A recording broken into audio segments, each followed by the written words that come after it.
हम बात करते वन नेशन वन इलेक्शन की बात कर रहे थे, यानी इसका मतलब कि पूरे भारत में एक साथ चुनाव हो, है ना, चाहे वो लोकसभा का, विधानसभा का, नगर पालिकाओं का, पंचायती चुनाव, सारे के सारे चुनाव एक साथ करवाए जाए।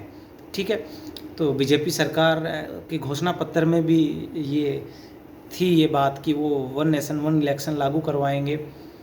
तो इसके लिए उन्होंने एक बड़ा कदम भी उठाया है, जो भी 2 दिन पहले ही उठाया है, चर्चा में है। 8 सदस्यीय एक कमेटी बनाई गई है जिसका अध्यक्ष बनाया गया है श्री रामनाथ कोविंद जी, जो हमारे पूर्व राष्ट्रपति रह चुके हैं। उनकी अध्यक्षता में ये कमेटी काम करेगी और एक कमेटी में जैसे कि हमारे गृह मंत्री अमित शाह जी है, विपक्षी दल के नेता लोकसभा में अधीर रंजन चौधरी है, राज्यसभा में गुलाम नबी आज़ाद है, एक फेमस एडवोकेट जूरिस्ट जो है हरीश साल्वे वो है, फिर इसमें आप संजय कोठारी है जो विजिलेंस कमीशन के चीफ है, उसके बाद एन के सिंह और सुभाष कश्यप, ये 8 लोग हैं इसमें। हालांकि अधीर रंजन चौधरी ने इसको अपने आप से इसको अलग किया।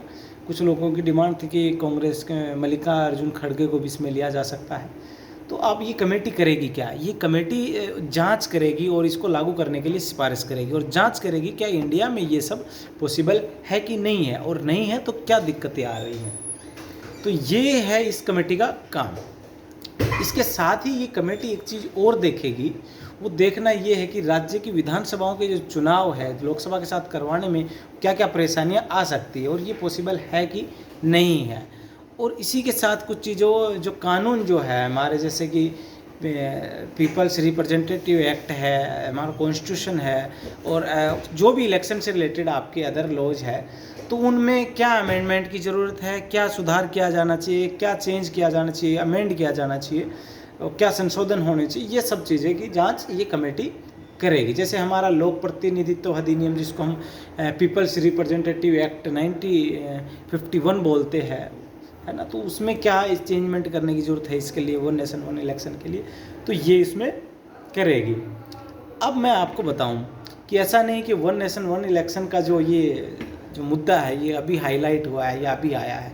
तो मैं आपकी जानकारी के लिए बता दूं आपको, ये 1951 से 1967 तक हमारे जो चुनाव थे विधानसभा और लोकसभा के, सभी एक साथ ही होते थे, यानी one nation one election already था। 1967 में आते आते क्या हुआ कि लोकसभा को 5 साल के बजाय 4 साल पे भंग करना पड़ा और 1971 में जल्द ही चुनाव करवाना पड़ा। इंदिरा गांधी की सरकार थी और उस वजह से चीज़ें ऊपर नीचे हो गई। फिर धीरे धीरे क्या हुआ, कुछ राज्य की जो विधानसभाएं थी वो समय से पहले भंग हुई और ये टाइम चेंज हो गया और ये आपस में गैप आ गया और ये गैप बढ़ता चला गया। ठीक है, तो ये पहले 1967 से पहले ऐसा होता था। अब इसका फ़ायदा देखिए क्या है, जो कहा जा रहा है कि ये इतना बड़ा फ़ायदा है। तो इसका बेनिफिट ये है कि वन नेशन वन इलेक्शन आप एक साथ सभी चुनाव एक साथ करा रहे हो, तो उसमें सबसे पहला तो ये कि मतदाताओं को तकलीफ़ नहीं होगी बार बार बूथ पे जाने के लिए, बार बार वोट करने के लिए, बार बार मुद्दों के बारे में सोचने के लिए, एक ही बार सबका डिसीजन ले पाएंगे। दूसरा ये है कि जो हर बार चुनाव में जो खर्चा होता है वो कई लाखों करोड़ों में खर्चा होता है, तो उस खर्चे से बच जाएंगे कि आप एक बार विधानसभा के लिए खर्च कर रहे हो, एक बार लोकसभा के लिए, फिर पंचायती के लिए, तो वो आपका ख़त्म हो जाएगा। सबसे बड़ा बेनिफिट आपका फाइनेंशियल एक बेनिफिट है कि आपका खर्चा कम लगे। उसके साथ आपका दूसरा ये है, जो इलेक्शन करवाने में जिनकी ड्यूटी लगाई जाती है, जो टीचर्स होते हैं मोस्टली, तो वो टीचर्स को अपना काम अच्छे से कर पाएंगे, खुद के काम पे फोकस कर पाएंगे, वो अदर काम में इन्वॉल्व नहीं हो पाएंगे, तो अपना अच्छे से काम कर पाएंगे, तो उनका समय बचेगा। तीसरा ये है जो इसके लिए सबसे बड़ा होता है कि फोर्स को अरेंज करना, है ना, तो फोर्स को अरेंज करना, फोर्स का मेन काम है सिक्योरिटी का, तो वो इलेक्शन में लगा देते हैं आप इतनी फोर्स को, और उसको अरेंज करना बार बार बड़ा मुश्किल होता है।